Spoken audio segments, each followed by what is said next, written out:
Okay, I'll start the meeting at 4:30 on September 27th, 2022 for the Personnel Committee. Let me pull up the agenda. Roll call. I guess we're all present except Alder Galvin is missing. Alder Johnson, Burnett, and Hutchison are present. I'll take a motion on the agenda. Move to approve. Second. Move to approve and seconded. All in favor, say aye. Aye. Opposed? That passes. Take a motion on the minutes. So moved. Second. Moved and seconded. All in favor, say aye. Aye. Aye. That motion carries. Now on to regular business. I guess we'll take these one at a time. In consideration with possible action to reclassify the Conservation Corps coordinator position from grade H. I guess the staff want to address this issue. Sure. Director Ditchite, do you want to start? Sure, I'd be happy to. So as you all are aware, we recently implemented the Green Bay Conservation Corps program. We initially had a planning grant last year that was awarded, which allowed us to hire this Conservation Corps coordinator position for 1 year to, in essence, create the program, select the projects, and apply for a planning grant to actually, or a program grant to actually implement it. So the first year was primarily research-based, and also so it was a lot of desk work was involved with this position for the first year. Now that the program has been awarded the grant to actually implement it, the job duties for this position are going to change considerably. So what was more of a research administrative type position is now becoming more of a supervisor position. So the job duties moving forward will be member recruitment, supervision of these employees or these members, project manager, volunteer coordination, additional grant reporting that's required with accepting the grant, and then budget management and generally just overall supervision of the program as a whole. And so when we envisioned this Conservation Corps coordinator position, we knew that the job duties were going to change when we initially hired this individual. And now that it's being implemented and the program is moving forward, we reevaluated the position and determined that there really is a need to bump it up 1 pay grade. And I guess Joe can talk about the procedure, or Director Faulds can talk about the procedure in regards to that. But in general, we ran this past our consultant that HR reviews all job reclassifications with. And this is the recommendation that they brought forward, is to bump it up from a pay grade G to a pay grade H. Yeah, like Director Ditchite said, whenever there are significant changes to a job description, we'll send it to our consultant to review and review the job responsibilities and match it up with our pay plan with the job skills and abilities to make sure that it matches up our other positions for internal equity. So we're not out of whack, we're not paying someone out of line with what they should be based upon the responsibilities in comparison to other positions. So that was a recommendation that came back to move it up 1 pay grade. And the one thing I do want to mention is when we did apply for a second grant, the program grant, we did estimate in there that this position would get reclassified. So that was already built into the budget for the grant program when we accepted that grant. Move to approve. Second. Move to approve and second. Is there any further discussion?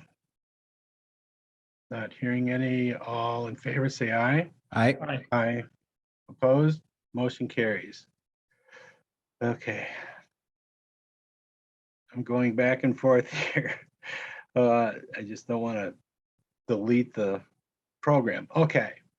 E2, consideration with possible action to amend City of Green Bay Personnel Policy, Chapter 11, travel and reimbursement to remove the take-home vehicle provision for the school resource officers and crime and officer. Just a point of order, Alders, should the motion be now or can it be after discussion?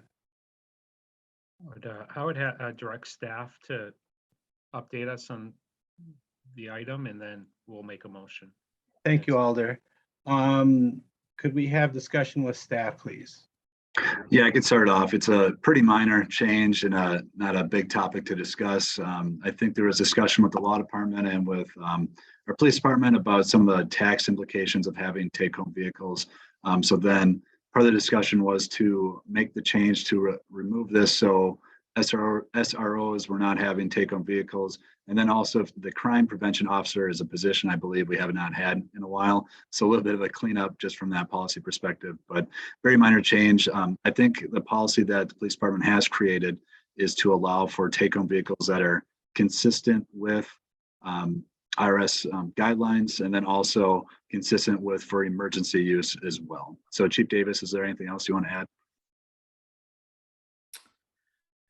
Not really. I mean, no, just for the SROs, it looks like we were giving them a take-home car as a convenience, which if you look at the tax code I'm not a tax law expert, but it may subject them to some tax liability and there's not really a business case for that. So in the future, we would want any cars that are taken home to be connected to some expectation that somebody respond after hours to do some police work. Thank you. Move to approve. Second. Move to approve and seconded. Any further discussion? Okay, all in favor say aye. Aye. Aye. Opposed? Motion carries. E3, consideration with possible action on health, dental, vision, life, and disability benefits starting on January 1st, 2023. Okay. Dr. Foltz, do you have any information on this? Yeah, so we do have included in the packet the forecast, and that forecast is for the health fund and our premium projection for employees. And then also there's a short memo that I put in there that just talks about how all of our benefits, benefit lines, vision, dental, will have a 0% increase, but the health insurance for the health premium projection, our consultant is projecting at this time about a 1.69% increase. I believe that's what it was. We were hoping to stay flat with a 0% increase because our health fund and our health fund is trending, claims is trending in a very positive way. We did implement the family savings plan. This will be its third year. Next year, it seems to be working pretty well. And I think when we look at wage increases and other things like that to try and not have another increase to our employees, it's a little bit of a risk to do a 0% increase. But I do think the way our medical plan is trending, we could have a 0% increase this year, and then next year either look at potential maybe a premium increase or even just different design changes if we need to. Yes, Alder Burnett. Thank you. Director Foltz, is everything staying the same with the health plan, like as far as benefits, extension of benefits, different plans? That's all pretty much the same. It's just accommodating the rate increase? Yeah, that's correct. So the design, the health plan design will be the same. All of our benefits, nothing will change. It's just what they're calling for here in their projection would be a premium increase to both the employer and the employee to be shared. But yeah, other than that, so our recommendation is a 0% increase with no plan design changes. Okay. All right, thank you. Joe, we had I'm trying to think, we were allocating some additional funding, right, into this pool in the last couple budgets. Or am I confusing that with something else? Thought it was like right around 200,000. I don't know if Director Allenbecker's on. I don't think so. There was a curtain, or excuse me, there were a few fixed costs in here that we were adding, kind of like a stop loss reserve, but I don't think that would be the one you're referring to. Director Allenbecker? I'm sorry, can you repeat the question? Yeah, I just thought that there was like a reserve or something where we were allocating additional funding because we were light.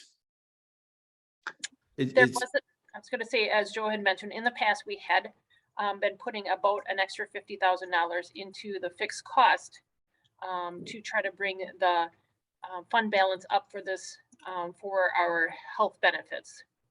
I just want to, well, yeah, like, I guess I'm part of it. I don't think our health benefits overall hasn't really had a negative fund balance. I just want to make sure you're not thinking workers' comp and general liability. Those two funds, and we have always been, the last couple of years have been adding reserve to get it to a positive fund balance. But for health, it has been based on 3, and we have made sure that we have every fixed cost and then a projection on and on claims. So we really are, because being self-funded, we really make sure we just allocate all the fixed costs. I think maybe Alder Johnson, you might be thinking of the sick escrow account. Maybe that might be what we tried adding more to. Oh, that might have been. Yeah, and and the reason I'm asking the question, of course, is I mean, it's hard not to want to support a 0% increase, but I'm also thinking about some of the other demands that'll be coming on the levy, on levy supported expenditures. And so if this fund balance was low, right, I'm trying to just wrap my head around that, but I think you're right, Joe. I think it was the sick reserve that I'm thinking of. So Director Ellenbecker, I think you mentioned a little bit about, like, we have a reserve fund that I think is close to 3 months in claims. Is that where we're at right now? Yes, the internal policy has always been to have at least 2 months, because we're self-funded. Internal policy is to always have at least 2 months of a fund balance in our 701 fund, which is our health, dental, and prescription fund. Every year at the end of the year, we look at it, we take that into consideration.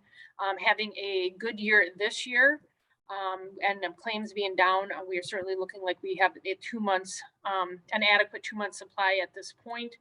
Every year, we're right around the 2-month average. So, you know, when we build that in, we take that into consideration when they're building the benefits for next year and what they would need for fixed costs. So internally, 2 months is always what we need, is what has been our internal policy to make sure we have in our, as a fund balance as we carry.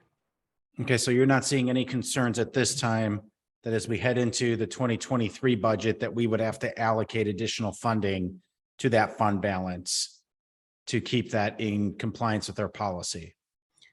Now, and I don't know, Joe, if you've already discussed that, but this year that we've had lower claims. We are running at 88% of, I think we're fully around 88% of our claims for 2022. So we assume so many claims, and then of course we have fixed costs, but if we're going to continue to run at 88%, that will only help our fund balance in 2022. Okay, I appreciate that insight. And again, I like the idea of a 0% because, you know, we're obviously everybody's feeling a pinch right now. And if we can help, you know, support our employees in that regard, I want to do that. I just want to make sure that it wasn't, you know, to the detriment of figuring out how to balance our budget too. So thank you for that insight.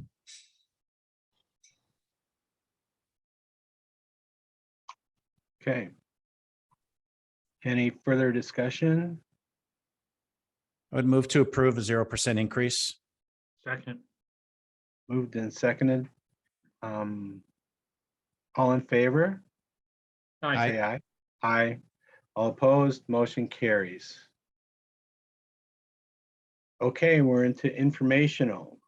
Report of routine personnel action items. Any questions on that?